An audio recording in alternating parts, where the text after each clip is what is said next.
Bienvenue si vous nous rejoignez sur France 24, bienvenue dans le journal. Les deux dirigeants se sont donc quittés en fin de matinée sur une nouvelle poignée de main chaleureuse.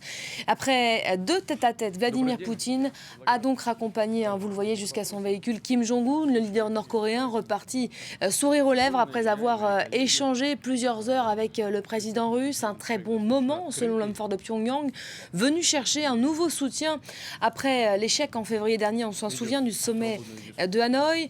Dans la foulée, Vladimir Poutine a tenu une conférence de presse. Elena Voloshin, bonjour. Vous êtes notre envoyé spécial à Vladivostok. À l'issue de ce sommet, Vladimir Poutine a donc livré à la presse la teneur des échanges avec Kim Jong-un. Qu'en avez-vous retenu exactement ? Alors, ce qu'on retient d'abord, avant même les propos de Vladimir Poutine, ce sont ces sourires, cette poignée de main, vous le disiez, cordiale, chaleureuse entre Vladimir Poutine et Kim Jong-un. Cette image contraste tellement avec ce qu'on a vu entre Kim Jong-un et Donald Trump à Hanoï en février dernier, lorsque les deux leaders nord-coréens et américains s'étaient quittés avant même la fin prévue de la rencontre, sans signer aucun document officiel, sans se parler. Donc un échec total, et aujourd'hui cette belle réussite pour Vladimir Poutine. Alors réussite en quoi ? Eh bien tout d'abord à amorcer un dialogue avec Kim Jong-un sur le thème de la dénucléarisation, et Vladimir Poutine a trouvé son interlocuteur très ouvert sur ce thème principal, a-t-il dit.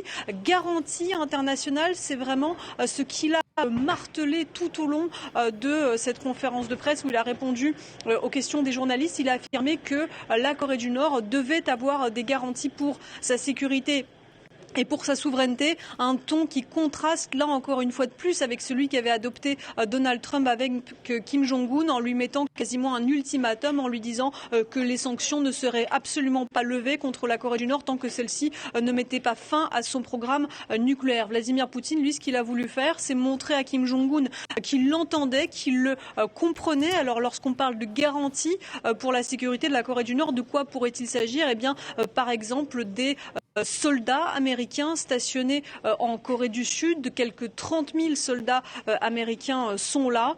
Ils mènent des exercices annuels conjoints avec les Sud-Coréens de façon récurrente. Ça, Pyongyang le voit d'un très mauvais œil, mais d'ores et déjà, récemment, eh bien, les présidents sud-coréens et américains ont annoncé qu'ils suspendraient ces exercices. Donc on voit aujourd'hui de toutes parts une volonté commune de parvenir à une résolution sur ce dossier nord-coréen. Aujourd'hui, Vladimir Poutine pourrait bien en être l'intermédiaire, avec encore une fois cette rencontre qui semble, en tout cas du point de vue des deux leaders, réussie. Elena Voloshin, merci.